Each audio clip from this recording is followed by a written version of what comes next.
Welcome back to the Rebuilt Parish podcast. Today on the podcast, we are going to continue the conversation all about finance, stewardship, and giving with some very special guests. We are talking with Father Michael White and Henry White, not related, but we'll let Father Michael tell you about that. And we're talking all about engaging high-capacity givers. We know that this is a subject that can seem a little daunting and sometimes a little bit scary as a parish leader. But when you hear how Father Michael navigates this, we hope you'll be inspired to do the same in your parish. Well, Father Michael and Henry, welcome back to the Rebuilt Parish podcast. We are so grateful that we've got both of you here with us today.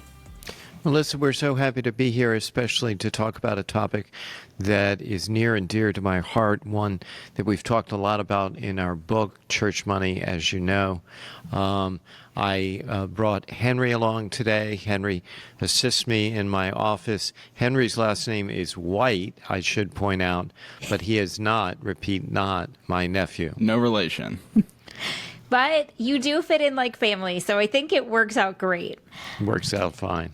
And what is exciting, too, about bringing Henry in is that Henry, I believe, we're going to talk about donor lunches and things like that. And I believe Henry goes along on some of those, right? That's right. That's perfect. Well, as we talk about engaging high-capacity givers, first let's talk about why is it so important that we engage with high-capacity givers? Well, I think the first thing that we should acknowledge is that there is a reluctance to even talk about this topic or engage in this kind of conversation because, well, it's not appropriate, or somehow it's a violation of our spiritual roles as fathers and pastors of the church. And it took me a long time to get over that and to recognize that part of my job is to seek to appreciate the gifts, the talents, the skills, the abilities, and the treasure that our parishioners have and call that forth in appropriate ways. So I think that needs to be a baseline for this conversation. This is something that we should be doing as pastors and as pastoral leaders. So I'd like to know, and I think a lot of parishes out there are wondering, how do you even know who a high-capacity giver is? How do you identify them? How do you know if someone has the potential to be a high-capacity giver? Well, observation. You pay attention. And I think that it's worthwhile saying also that every parish, regardless of the economics of their community, every parish, regardless of their finances or their budget, every parish does have high-capacity givers. That's to say, people who have the ability, the potential to give at a higher rate than the average giver in your parish. To identify those kinds of people, I think, takes time, and it takes observation, getting to know your community, getting to know who's out there in the pews. It's an ongoing project. It's something that is never really complete as a project. I know yesterday I was having lunch with two high-capacity givers, and they were telling me about a third that they spied in the pews last Sunday that we don't even know. Whoa! But who comes here to church and is a member and is very active, but we had no idea that they had potential for significant giving. So this is incredible, this culture you've built of engaging with high-capacity givers, that as you're building your relationships with them, they're helping to point out other high-capacity givers as well. That's exactly right, because they're invested. They're looking for other investors. And you do such a good job investing in them and investing in those relationships that they want to help the parish even further. They're willing to help give in a big way, but then they're also willing to give you that information and help to connect you with those. That's incredible. Right. They're kind of part of your stewardship team in a sense. They're working for you. I love that. Part of your stewardship team. That's important because and I would also stewardship does just need that. emphasize that it's an ongoing project. As I said, it's not something that comes to an end just because Stewardship Sunday is over or your capital campaign is complete. It's an ongoing project that you're investing time and energy and effort in every single week, Well, which we as do, I think. you do. So that was going to be my next question. How are you engaging with these high capacity givers? How are you approaching them to begin that conversation? Well, it's about building relationships, and that's a task that you approach step by step, like any kind of relationship, whether it's a friendship or a familial relationship. You're taking it step by step. You're getting to know somebody. You're having casual conversations with them. You're looking for spheres or areas of interest that you can share together. You're, exchanging information. We met for the very first time a high capacity giver last week, and it turned out in our conversation that there was a book that we had read that this potential giver had not, that he expressed interest in. And so yesterday we sent him a copy of the book. We're not asking him for anything at this point. We're just trying to build a relationship based on mutual interest. That's so good. That's so good. So I love that. You didn't ask for anything just yet. So talk to us about where these donor lunches fit into the conversation and where that falls in the steps to getting to know some of these high capacity givers. Right. We refer to donor lunches because that just seems to work out better for our schedule and because it's a good fit for my schedule on a daily basis. But you might want to think about donor breakfasts or donor dinners. They take on a different characteristic depending upon the time of day. A breakfast is going to have a hard stop because people have other things to do and places to go. A dinner might be a little more expansive, might take up a little bit more time. Lunch just works out well for us because it is sort of in the middle of the day. It's a nice break for us, and the donors seem to enjoy it as well. I think our parish leaders out there would love to know, how do you even invite one of these high capacity givers to a lunch? What does that look like? Well, lots of times it's best if it comes from a third party, whether it's somebody else on staff or if it is a friend of a friend kind of arrangement. That can be less threatening. And that third party can also assure the high capacity giver that there's no ask involved in this initial approach. And that's important to emphasize. Your first sit down with this person should should never be an ask. Right. You're just getting to know them. I love that. Henry, maybe you can shed a little light. What kind of conversations happen during these lunches? Well, I think one of the most important things is just talking to them about their day-to-day lives, like their family, and just sort of like what they go through throughout the day. I mean, one of the biggest things to remember is that they're people too. Yeah. People enjoy talking to people, and that's one of the biggest things is that relationship aspect. Allowing everybody to sort of put the work world to the side and just ground yourself on that personal level. I think that you approach the conversation, whether it's over lunch or some other meal or after church on Sunday, you approach it as a pastor, remembering always that you are their pastor. And what are their real pastoral needs and concerns? What's going on in their lives and with their families? Also, what do they think about the parish? What concerns do they have about the parish itself? What suggestions do they have? What would they like to see in the life of the church that they're not currently seeing?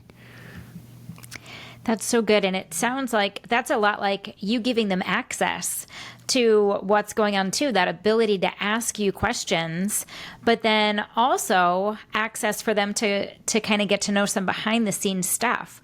Could you tell us a little bit about some of that access that you do give to high capacity givers in regards to yourself and your leadership team? Melissa, we give them a great deal of access, and it's really quite honest. We honestly want their input. We honestly want to hear their opinions. We're concerned about their concerns. It's honest and it's transparent, and it's a part of how we run the parish. If they're bringing to me concerns or comments or suggestions, I take those very seriously, and I follow up on them as well. That's not to say that if you bring me a concern or a comment that it's automatically going to happen or I'm going to follow through on it. But I will definitely get back to you and let you know what we did with that comment or concern. That's so good, because it sounds like you're doing a great job of making them feel like their input is being valued and that you're addressing those concerns as quickly as you can. And typically these are very successful people, so their comments and their concerns and their perspective on things is probably going to be very helpful to you. For sure. Henry, is there anything you'd like to add to that?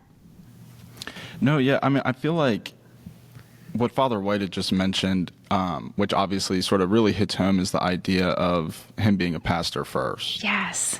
Just really needing to look after, your flock. That's the biggest and the most important thing, and that should always be the first thing that you should focus on. I agree. That's such an incredible point too, is, we talk about other ways that we pastorally care for the parish, but it's so great that you can still take some time to pastorally care for some individuals within the parish as well.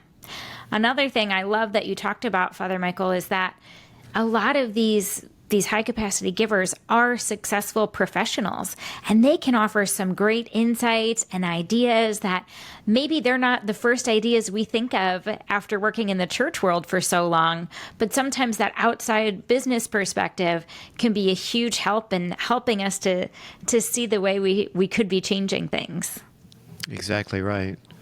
We had lunch yesterday with a high capacity giver to introduce him to a project that we're considering here at the parish.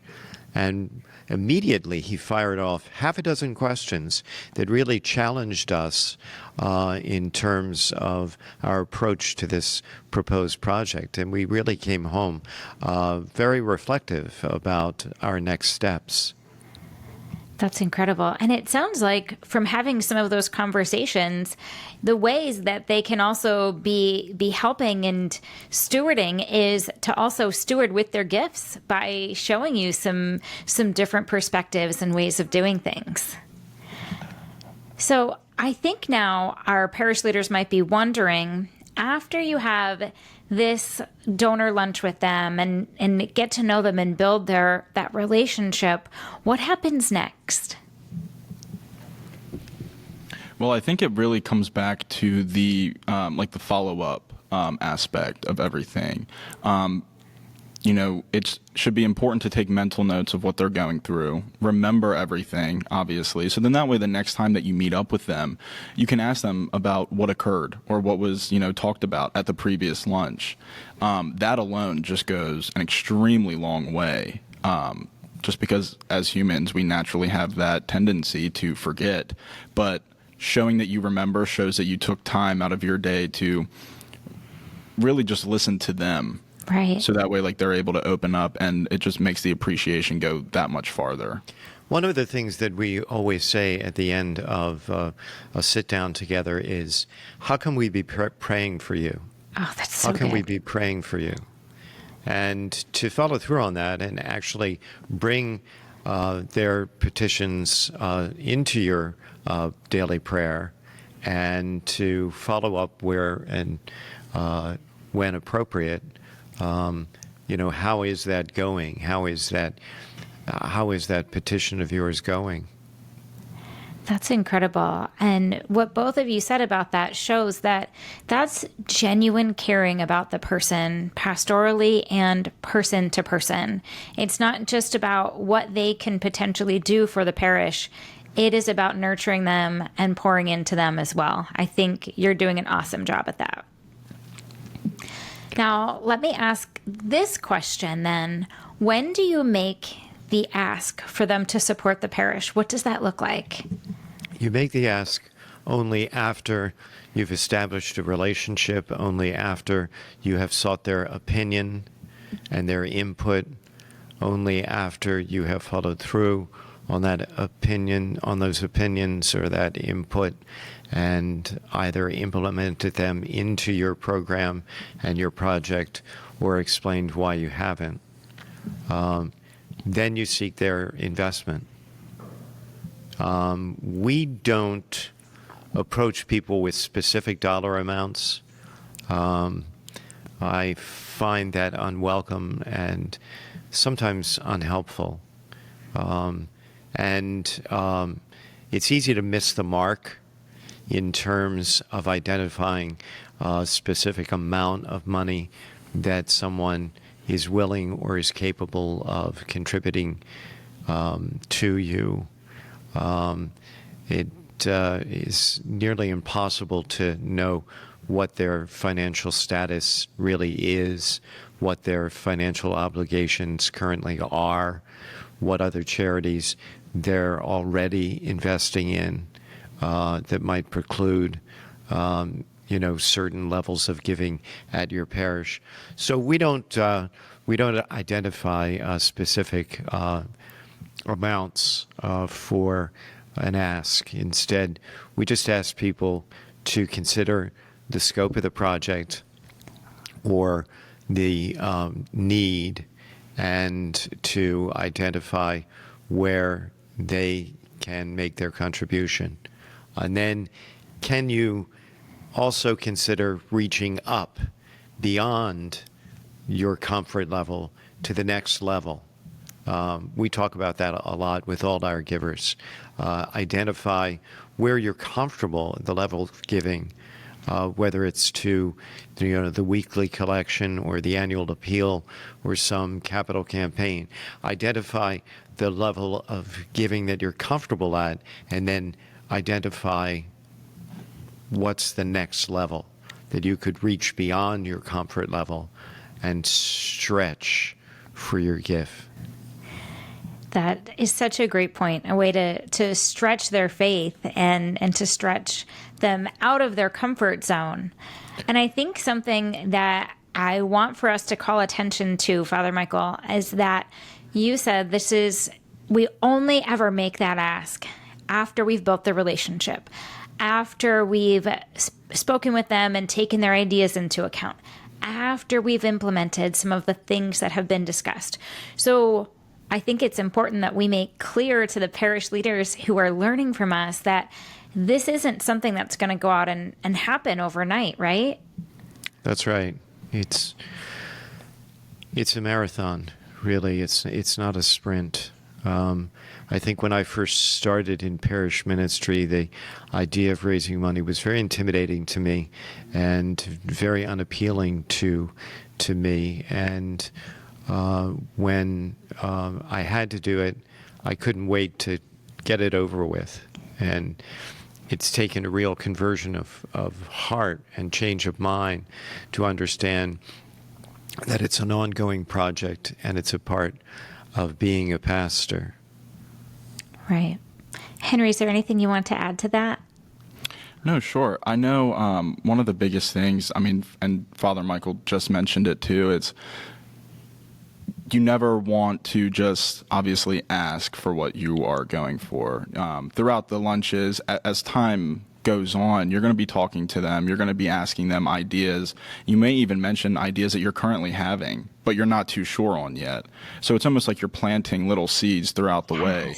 And then eventually the time will come when they may offer, or you have the good opportunity to mention what Father Michael had mentioned as well. Such a great point. You're planting little seeds along the way.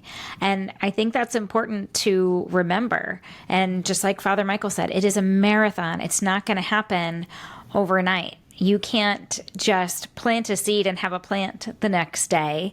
There's going to be planting, watering. You've got to sprinkle some sunshine on that by continuing to pray for them and nurture that relationship. So it is going to take time. Now, the flip side of that, Melissa, is that we want to follow up with our appreciation and our gratitude. That we never lose sight of that. It's easy to get the gift, get the commitment, and move on to the next thing. And we have to live instead in an attitude of gratitude to those who are giving and supporting us. Yes. So can you tell us a little bit more about what does that gratitude process look like with these givers? Well, we talked about praying for them and seeking their input on what we can be praying for them, but to include them just in a general way in our daily prayer is essential to nurturing and developing that attitude of gratitude. And people sense it, people feel it in your reception of them, in your greetings of them, in your interaction with them. They sense it, they get it. For sure. And then are there any other tangible things? You mentioned that with one of the givers you met with last week, you talked about a book and you sent him the book. Do you have other examples of times like that? Or do you typically send also a thank you note or something like that? Well, I think that you want to be cognizant of their lives and what's going on in their lives, that you're present in a pastoral way for baptisms, weddings, funerals, that you're attentive when illness strikes or there's a hospital stay. That, of course, that's part of our pastoral mission for the whole parish. But what we're talking about here is a particular class of people that we want to be attentive to in a lively kind of way. Henry, anything you want to add to that? No, being lively, obviously, just like what Father Michael said, is a very important thing. Handwritten thank you notes is, in my personal opinion, maybe one of the most genuine things that you can really Tuesday do. mornings. Yes, that is one thing that Father Michael does every Tuesday morning. He writes a thank you note to those who have donated, and they're all unique to that individual. That's something that not everybody receives, and that goes such a long way. Wow. So, yes. Wow. In a world full of digital everything, that is tremendous that you're taking that time to write a personal thank you note every week to some of these gifts. That is amazing. That's amazing. So another question for you, how can parishes out there who maybe want to start engaging with some high capacity givers, how would you recommend they begin cultivating these relationships and begin planting these seeds to have the kind of stewardship you have? Well, I think that you want to start paying attention to your congregation, who is out there and is involved in the life of the community, who are the community leaders who are in your pews, who are people who are already volunteering and serving and giving and supporting at other charities in the community. Get to know them and begin to establish relationships there, first of all. It's not just about who has history in your parish, who has historically given, but who's perhaps a potential giver that just hasn't been tapped into yet. Such a great point.